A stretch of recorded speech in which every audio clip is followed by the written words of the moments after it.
Hi guys, it's Peachy here. Long time no see, but I'm back. I've missed everyone. And today I've got something quite special for you. I'm going to...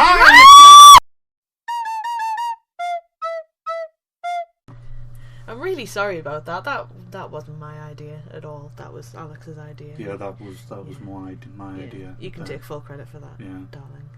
So yeah, Alex has been watching my videos for quite a while. I mean, it comes as a prerequisite when I spend almost every Sunday watching PIFs relentlessly. Yeah, I mean, I sort of sit in the background while she sort of puts these things together. Yeah, he kind of gets the PIF knowledge by osmosis, really. Yeah, like I sit there while she watches these things and sort of do my own little commentary, I guess. So I thought, why not put the commentary into a video? And obviously I'm going to have some definite questions along the way to ask. I've certainly got a few questions to ask about some of your choices. So anyway, here's the top 10, and I will pass you over to Alex to introduce the numbering of the videos. Number 10. Hi, I'm Tom. These are my mates. They're off to Danny's tonight, but I'm not going. My mum and dad. They've been arguing a lot lately. Alright Dave, how's the bike?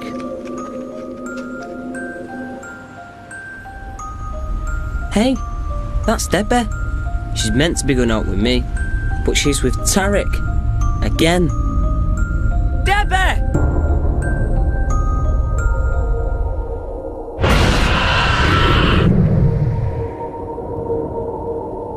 That's the second time that's happened this week. Hurt a lot more the first time.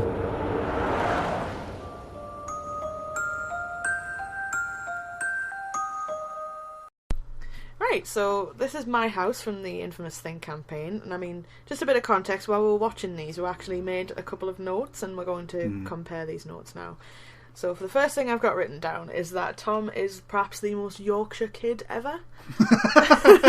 Like, his accent has no chill, and I mean, with the thematics of the advert, does he never wonder why his mum and dad are actually, like, ignoring him all the time? Like, does his mum still make him dinner and stuff? Well, that's part of why I've got it on my list, because you've got... It's got like a Sixth Sense sort of twist to it. I mean, when I wrote this in my notes, I didn't put it as... What's the name of this one again? My House. My House. Well, I've just put it as Tom and his mates. These are me mates. But I put, from a first sort of note, I put... Debbie. I put this in as not sort of a serious top 10. Like, I kind of get a laugh out of it, but I think it's got pretty good music. Yeah, the music's quite creepy. I mean, I don't really like the music box kind of stuff. I think it fits. You don't really know. Like, if you think back, like, obviously now you can sort of know in advance. It's sort of like the Sixth Sense in a way in PIF sort of terms, because the Sixth Sense, everyone knows the twist. Yeah. And a lot of people have seen this thing now, and so it's not surprising to anyone. But back also, then, the sound effect when he goes through the car is pretty cool as well. Yeah, I always thought that it was quite a cool setup. Like, you just have this kid going through his stuff, and then it's like, oh shit, he he's gets hit by dead! it. He's dead! You're like, oh shit, he got killed by the car. But then it's like, that's the second time it's happened this week, and you're like, oh! So I put that. I put good twist. I also put nice sound effect when the car hits him. So to round it up, what scare factor would you give this out of 10? Out of 10. Well, I wouldn't say it's. I think most of it is just sort of a middling sort of 7, and then at the end when you get that like screech and him getting hit by the car and that ramps weird it effect, up to... that's like a 9, but okay. Pretty good. Number 9.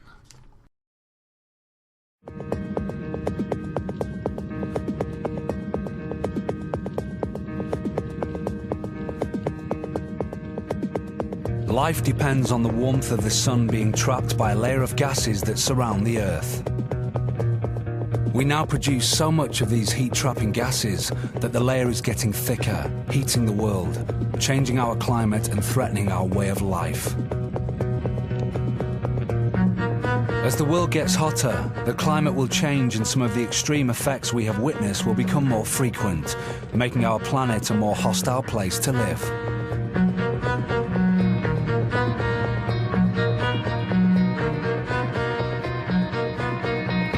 100 degrees Fahrenheit is the hottest day ever recorded in Britain. If we could see the gases, the causes of the problem would be obvious to everyone.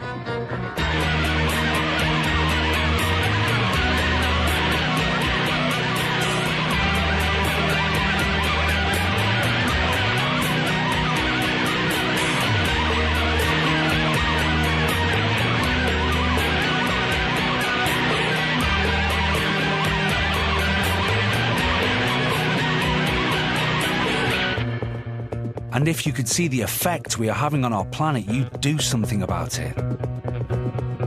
The solutions exist, and it's not too late to make a difference, but we have to act now, today.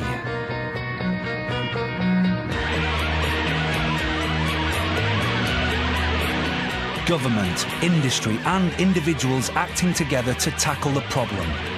For more information and to get involved, visit climatechallenge.gov.uk.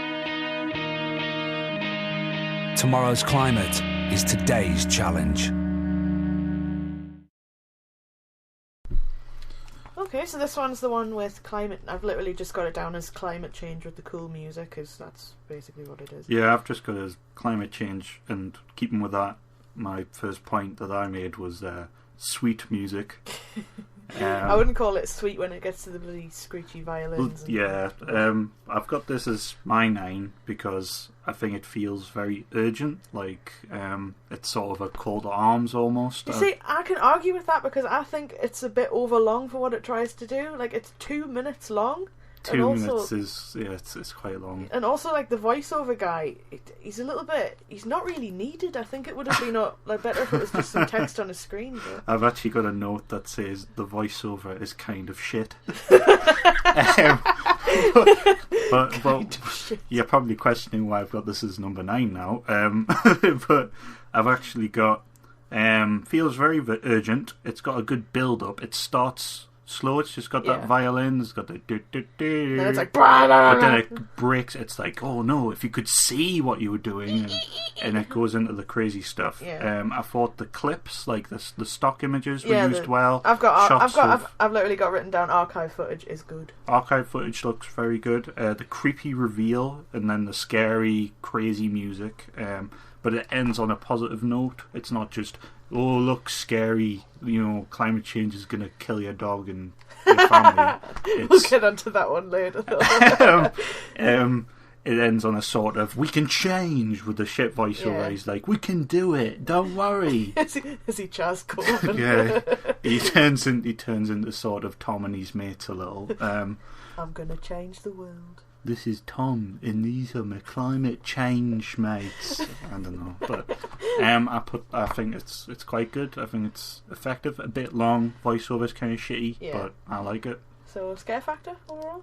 I wouldn't say very high. Probably like a 5, just because it's scary music. But beyond that, I wouldn't put it too high. Okay. Number 8.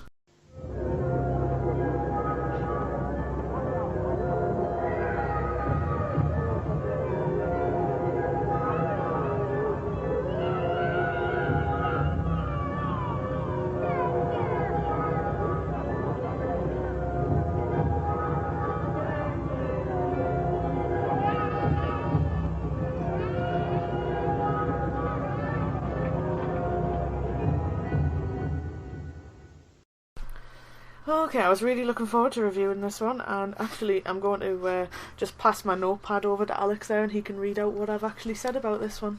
I've written one single solitary note about this one. Number 8, Africa - holy shit. Yep, that's all I can say about this one, really. Just, holy shit. Right, well I put, my first point was it's clever. It sort of turns the whole the typical charity message you get on TV on its head a bit, because you're so used to these charities like, over in Africa, thousands of children are dying, but you can save them with a monthly donation of £1. And it's just, it gets old and people have got anaesthetised to it. They don't care anymore. Yeah. Whereas this is like, okay, so you don't care anymore, huh? here's a scary as shit video, and it's sort of the music's creepy. It is, and the screams in the background as well. It's terrible. It's really scary. And then I also put a note saying it captures the feeling of like a real life death, because when you watch this stuff, it gets blurred out and you feel like it's not happening. But like you can legit see like this feels in like here. This feels sort of like a clip of the Holocaust happening, and you feel really scared by it. It's really raw, and just knowing that it's like something that went on, like I think it was for the Rwandan genocide. Like it's got the Rwanda Relief Fund at the end. And I thought there was a whole twist on, like it says, give us your old shoe boxes, because like growing up in a Catholic school, we always had that thing where it was like, oh, bring in shoe boxes and fill them with presents, and we'll send them to little African children. And I thought that was where it was going, but it was far too sinister to be like that. And then it's like, we're running out of coffins. It's like, oh, okay, that's absolutely fine. But yeah, I think it's very. So do I dare ask you for a scare factor? Oh, it's 10. Yeah, I agree with that. Very, very real. Yeah. Number 7.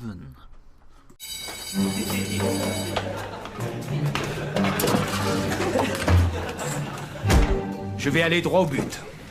Quelle est l'une des premières causes de mortalité sur Terre? La faim. Oui, la faim.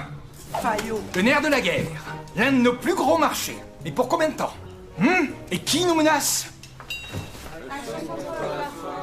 J'ai pas entendu. Action contre la faim. Voilà. Et c'est de pire en pire. En 2009, on pouvait faucher presque 1 milliard. Et aujourd'hui, on n'est plus qu'à 842 millions. Chez Action contre la faim, ça fait plus de 35 ans qu'ils bossent, eux. Ils sont là. Ils s'organisent avec les populations locales, ils recrutent des agronomes, des médecins, des ingénieurs. Et ici des bénévoles, des donateurs. Toute chaîne humaine, voilà. Contre la mort. Contre nous, quoi. Oh là là, ça va, c'est bon. On a déjà les accidents, la peine de mort, les chagrins d'amour. Idiot. Et tu diras quoi à tes enfants quand t'auras plus de taf? Hein? Ah bah ouais, maintenant tout le monde mange à sa faim. La vie a gagné contre la mort. Happy end! Hein? Alors qu'il n'y avait pas plus simple que les morts de faim. C'est à cause de ce genre d'attitude qu'un jour les hommes ne mourront plus de faim. Mourir de faim n'est pas une fatalité. Suivez notre combat contre Prof la mort. Non, puis on a aussi les avalanches, les cracheurs de feu, les combustions spontanées. Alors la faim, franchement, ça va. Okay, this is Action Against Hunger's Professor Death clip. And yeah, first thing I've got written down is that the little bit where one of the Reapers throws paper at the other one's really funny. It always makes me laugh each time I see it. I put down this for one of my points. I put the scythe hangers outside the classroom. Yeah. Do you think they have little pictures of rainbows and stuff like they used to do in like the reception classes and have your name? Be different, but it's all just death. Not just be loads of pictures of like crayon skulls and stuff. No, I like that there's lots of these little bits you notice when you watch it. It's very well put together. I've put good humour, great concept, clever like use of the sort of, oh, don't worry, we'll always have murders and unhappy lovers and etc. etc. And I thought one of I think the biggest strength for this one is it's more like it's not using all these crazy special effects that you get with a lot of... It's quite simple, like it's just a couple of guys in Grim Reaper outfits in a classroom talking about it. And it also lays out the facts quite clear, like it actually gives you numbers and, you know, statistics, but it's not in like a boring way, it's in a humorous way. If you look at it even more, like on that level, just like how much do you think it costs to get a CGI car to explode and children to die and stuff? Versus... Are you throwing shade at DOE right here? I can sense some shade throwing at the DOE right here. Or hire out a classroom in the middle of nowhere, buy a bunch of cheap Halloween death costumes, and sit people in a classroom and have them talk and just come up with a clever script. Yeah. Like that, it's cheap and it's much more effective. I also think that freeze frame of him where he's just kind of holding his hands out, that's quite scary. Like you've seen him be this like funny character, and then it's like, oh shit, he's actually quite a bit scary. Yeah, it's a bit weird. And then I've got final note. I just have happy end. Happy end. Happy end. So what's your scare factor for this one, babe? Like a 1. It's not scary. It's just good though. It's very good. The 1 though. Just for that little moment there. I guess so, yeah. Okay. Number 6.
Okie dokie, that's a very pleasant clip we've just had to watch right there, and that is from Fragile Childhood, and I'm going to try and pronounce the Finnish name. It's Lasinen Lapsus, I think. Lasinen Lapsus?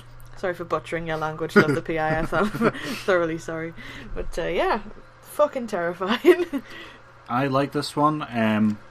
I like a lot of horror movies when I grew up, watched a lot of them. Yeah. And practical effects. That's always a plus for me.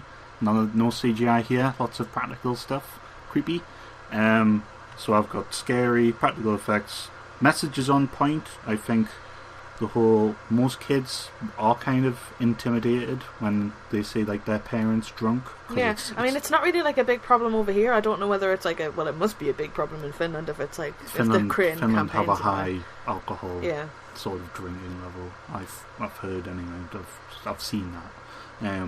So yeah, because kids do feel when you're young and you see your parents drunk. Like, it's what the hell is you're wrong sort with of them? scared of it, and it's important to. I also noticed something about like the actual nature of some of the monsters that there are. Like some of them are actually things that should make kids happy, like the Easter Bunny, Santa Claus, and the clowns and stuff. But it's like distorted and made into something horrible. Like it's your parents should make you happy. But when they're doing that, they're distorting themselves into something more horrifying. I hadn't really thought of that, actually. Yeah, That's that was something I literally point. just noticed that as we were watching it I've seen this one about 100 times, but I literally just noticed that one.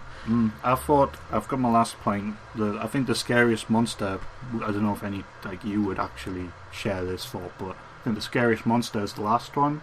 The weird one with the tights over his face. That to me is the scariest one. You can hear him like breathing. Yeah. The kid looks absolutely fucking terrified. And the kid looks very uncomfortable. Yeah. I don't even think that kid was like an actor. He's probably an actor, but he probably wasn't acting at that point in time. Sit in the car, creepy guys can distract. Don't worry. And he's like, and the kid's like, Mummy. Alright.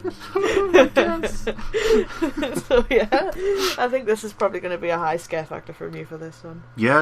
I mean, it doesn't scare me too much because I just think it's cool more than scary. But come on, it was scary the first time around. The rabbit fucking makes you jump. Yeah, definitely, I'd give it like a 9. A 9, okay. Number 5. Hello and good morning. I would like to introduce you to a minority group in our society which doesn't have it as easy as you or I. We call them fascists, neo-Nazis, arsewipes. Of course, they are right-wing radicals. I know what you think.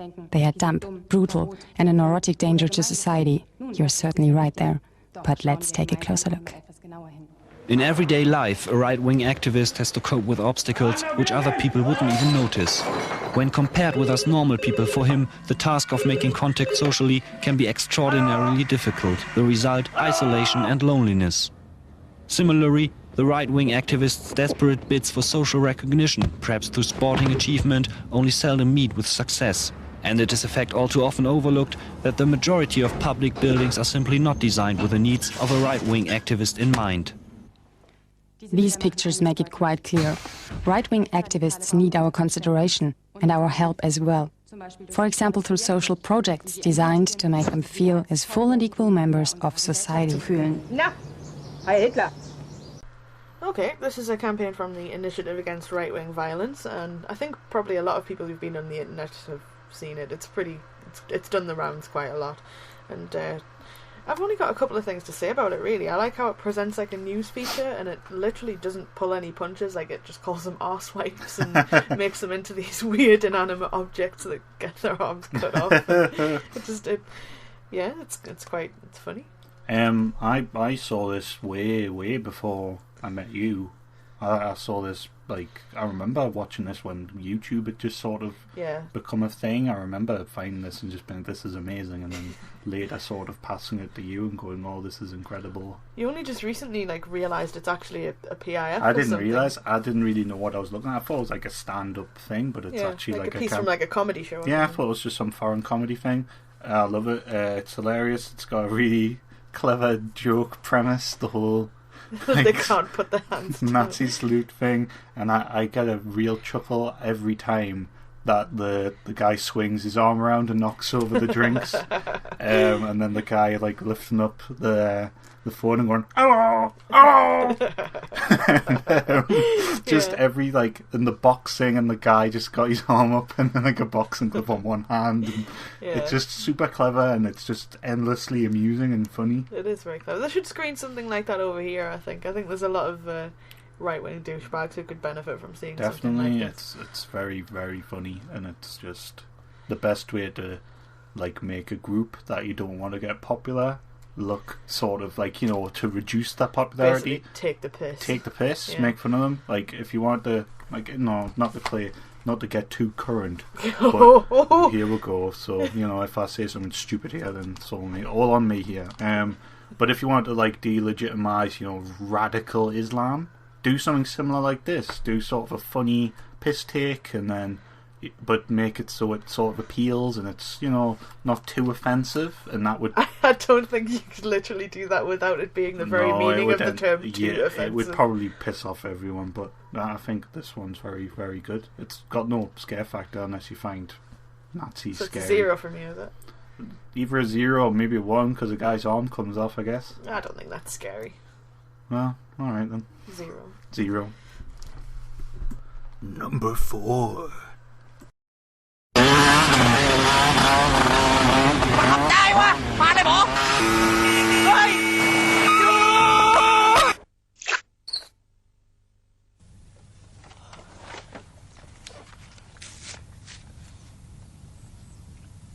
Good ออกขวากันลงห้องกะเบรกบ่เบรกรถ10 ล้ออยู่ตั้งหน้าเบรกรถกับความกะเบรกแกปอกหิงดังกะ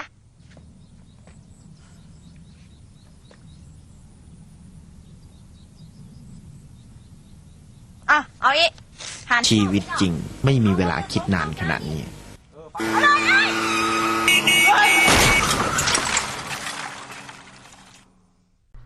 Okay, I'm not sure what the campaign for this one is, but it's from Thailand, and I re-uploaded it as one of my Peachy's favourite international PIFs, or PIFs, if you want to use a really overtly extraneous acronym. But yeah, I think it's quite effective. I like the little sound effects as they actually come to a grinding halt. Oh yeah. But, it also doesn't pull any punches, because they just die at the end, and you see them get splattered. Quite brutal. I think it's quite an amazing one. This was, I remember you showed me this first. You put this up, and it's one of the ones where I go on my like trawls through different international PIFs. Yeah, pick and choose which ones to put. I've got my point. It's clever, funny. Again, dialogue is pretty funny, and the two characters are quite, you know, amusing and quite believable. Yeah. It's not just, you've killed me, oh no, my baby. It's not like this bullshit. It's just two people, they're on a moped. It's like, oh shit, what do we do freezes, now? It's like, oh, I could honk the horn. And it's Idiot. like, idiot, slap. So it's very good. I've got a point with just horn in quotation marks. Horn. And then my last point, which is why I find that something I think you could clear up maybe. I put original question mark. Like, I'm wondering if this is the first example of a PIF having like time freezing, because I've seen other ones that you've like looked at. No, there's actually an Australian one. It's quite a recent one from who's it from? TAC, I think it's from, or LTNZ. It might be either an Australia or a New Zealand one. And it's somewhere the kid's in the back, and it's like an intersections one where the guy's going too fast along one end, and he's coming out of the other end, and then time stops just as they're about to hit, and he gets out the car, and he's like, oh fuck, I'm really sorry mate, I didn't mean to do that, and he's like, I thought there was time to pull out, and he's like, I can't stop now, and then they just get back in their cars and then they die. So now the question is which one of those is more effective versus this and that one? I don't know, they imply, because this one has humour but the other one's just like devastating, so I'm not sure which one I prefer. They're both alright. I was just thinking, is this the one that did it first, or did it see the Australian one and went, oh, we can do that? But then no, the Australian one's like much more recent. This is quite an old one, and you can. So the Thai one came first. Yeah. Well, there you go. So. I would say that the Australians probably, because Thailand and Australia are a little closer to each other, kind of geographically, and they might, be a bit more in tune with one another. There's quite a few PIFs that borrow from other PIFs. Yeah, if you look at like America takes lots of hours. Yeah. And then I reckon this one came out. the look that I am getting right now after I just said that our PIFs are better than American ones. Bit of a controversial point, but I'm sure even the Americans will agree with me. I'm sure they will. What about a scare factor? I don't know, maybe like a 3, just because they do get hit and it's quite real. Yeah. But it's generally just amusing and it gets its point across. It's very good. Yeah, I'll agree with that. 3. Number 3.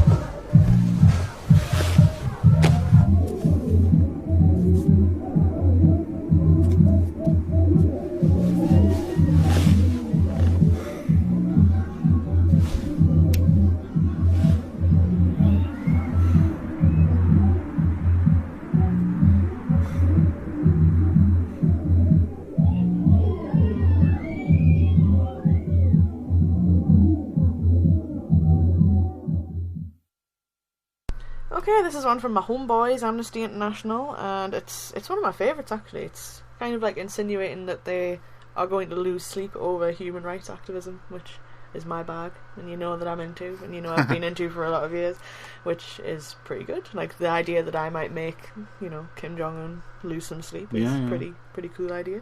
And they've cast actually very recognisable faces, like you can recognise each one. I have that one as a point as well. I have good lookalikes. Like, is it Ahmadinejad who's Ahmadinejad, the guy?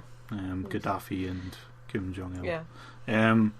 This one spoke to me a bit because I'm a bit of a history buff and I like my current events and my news. He's a history nerd. I'm a bit of a history nerd. A lot of a history nerd. And when I saw this, I was quite impressed. I thought this is a really clever idea. The whole, dictators. It's kind of like a time capsule as well, because those are the people who were in power at that present time, and since then, they're all gone now. Yeah, all of them. So it's quite promising, really. Quite impressive in a way, and I just put awesome ideas, and I also put. It reminds me of I think it was a Nando's advert where it has all the dictators. Oh, with is it Idi Amin playing swings with? They're all on swings and having fun. PW both there, and and then they're all gone. And it's like food's more fun, and you can share it with friends. But they're all gone now, and you're sad. Oh, I'm going to put a link to that one in the description because you guys have to see that one. It's hilarious. Then you need it's an absolute scream. It's very much the same. I also think the tagline for this one's good. Like some parties do more damage than others, or whatever it was called. Yeah. Some parties disturb more than others. It's just a clever concept, Dictators trying to get sleep. Well done, Amnesty. Being kept up. My bros. Very good. Good scare factor? Non-existent. You've had quite a few non-scare factor ones, and that's definitely about to change. Oh yes, yes it is. Well, maybe on the next one, but the one after. Yeah. Okay. Number 2.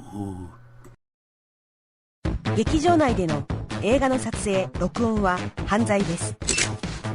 法律により10年以下の懲役、もしくは1000万円以下の罰金、またはその両方が科せられます。不審な行為を見かけたら劇場スタッフまでお知らせください。ノーモア映画泥棒。また違法にアップロードされたものと知りながら映画や音楽をダウンロードするのも法律違反です。 Well, this is from the No More campaign from Japan, and first thing I wrote down was awesome music. I put one of my points was so good. Yeah, you're not wrong. I put music as well, and I also put zany.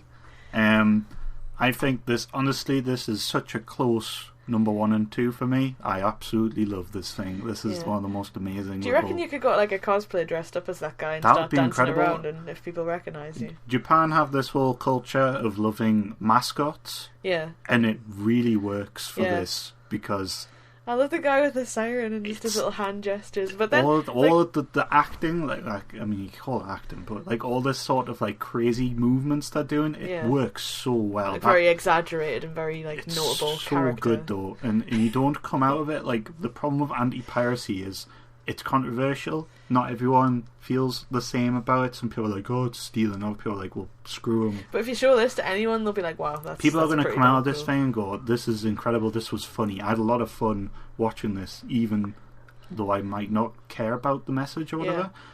Whereas you get other ones which try to be a bit more serious, and which ones falls. you're referring to then? Oh yes, and they kind of fall apart in about 5 seconds. It turns into just. Oh. Well, it tends to be because those ones are actually directed at the people who've either bought or are buying the media, whereas this one's kind of like, oh, don't do it, otherwise these guys will come and get you. Yeah, like it's less, on one hand you can have these stupid ones where it's like, you won't get away with this, we're going to send the pirates are out to get you. Oh my god. And all that stuff. It's stupid, and it makes the guy viewing it feel like they're picking on him. And it's got that you wouldn't steal a car, and you wouldn't download a It horse. feels like they're just warning you, like, oh, you better be sorry. Yeah. Whereas this one's a bit more like a bit more tongue in cheek. It's much a bit more like tongue in cheek. Yeah. It's a bit more like, please don't. Yeah. Have a laugh. But then, like, the woman in the background, she goes from kind of, like, looking quite turned on at the guy who's dancing to actually grassing him up to the alarm guy. And then she's downloading the movies herself. It's got a bit later. of a backstory, this, like, that you don't see behind the scenes. Like, she sees the camera guy and it's like, wow, piracy's hot. And then she gets home and she starts downloading because she's like, she couldn't get the camera head guy out of her head. Maybe she was downloading, like, yaoi fan art of the camera guy and the alarm guy. I'll leave you with that thought, and I don't think this is going to be a scare factor. Again, none to be seen at all. None at all. It's scarily good. Scarily. You're so damn cheesy. Bum bum bum bum bum bum bum bum bum bum bum. Number 1.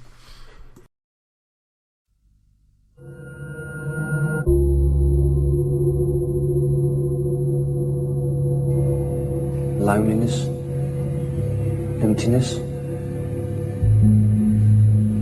painful. The younger 2 children don't understand why I'm in here. They keep saying, apologise and they let you come home. The old lady that I crashed into, she died. I sort of wish I could have said something in the hospital, but it's just nothing I could have said, not to make it any better, because nothing would have made it better.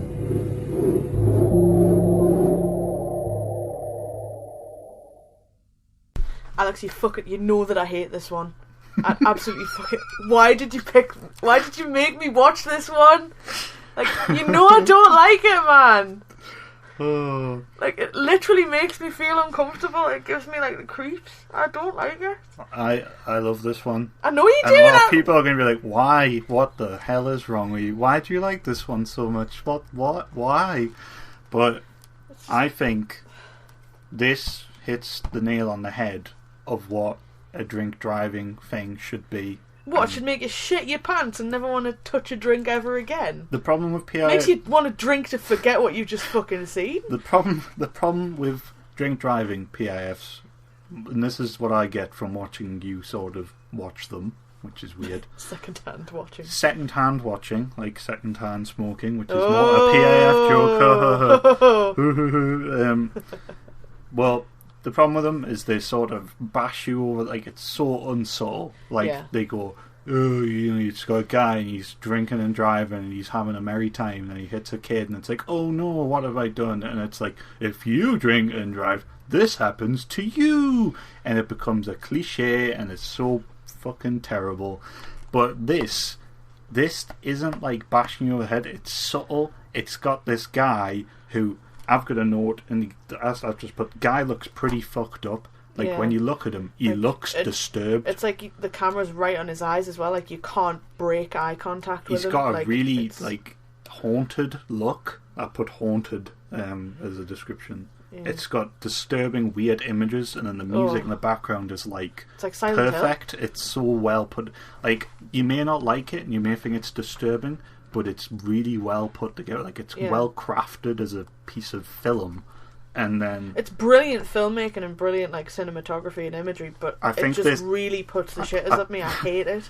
I put this on my number 1, and it's very close to the Japanese one. But to me, it's like it's almost a statement. I want to say this is underrated and underloved because it's I think it's perfect, and I think people who maybe drink and drive and just think, oh, if you show this in like a driver's ed class, people will be like, if you show a drink driver an ad where it's just cliche rubbish, they're going to come over going, who cares, it's more rubbish from the TV. If you show them this one, I think they might pause. They might go, okay, that guy talking to me, he looks kind of weird, and he looks like he's seen some horrible shit that he's done. And it reminds me a lot of The Ring, the American one by Gore Verbinski. Yeah. He had this sort of weird... I can't speak. Similar kind of cinematography. Similar cinematography. Cinematography. Thanks for taking the piss. Sound stabs, the weird images, close-up interview type thing. It's like The Ring. There's loads of clips in The Ring where she's like sat talk to. But it's like the bit where he's actually describing how he hits the woman. Like the images there, it's like hands covered in blood and then like this stream of red liquid hitting a wall. It's amazing. It's like a student film. It's really beautiful, but at the same time, you don't want to look at it. It's a creepy student film, and you really get a sense that they just come out of watching The Ring, or like this is a good. This is stuff people drink and drive in this movie I just saw. The DTR boardroom, the guy was just like, guys, I just seen this film and just like, do you think we could do this for our 2000 campaign? If you drink and drive, you'll be dead in 7 days. Question mark. Maybe a bit sooner than that if you crash though.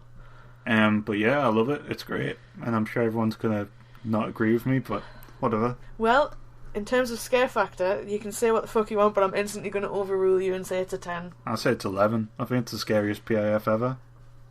Yeah, I'm not even going to lie. I think it's creepy as hell. Yeah. And the fact that this was aired on TV makes me question. Yeah, I actually remember watching this when I was a kid and not being able to sleep the night when I found this. And that's probably why when it fucks did this me up get so much. released? It was in the 2000s. It was for the millennium. Ooh, it might have been it when was The like, Ring came out. because there was another one where it was like a parent like mourning their child, and it was like, this millennium, take a moment to think about your life. And I was like, how old would I have been? Oh, I'm 23 now. So how do I not know how old I would have been in the millennium? How old was I in the millennium? Wait. We both blanked. It's easy for me because I was born on the turn of the flipping 90s. So I was on 92.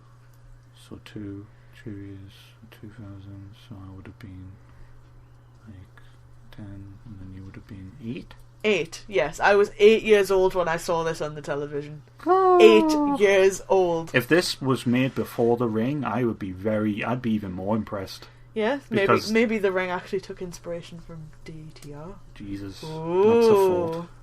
I don't think so. I don't think so. I think they saw The Ring and just went, let's do that. So yeah, scariest PIF ever. I Definitely. think.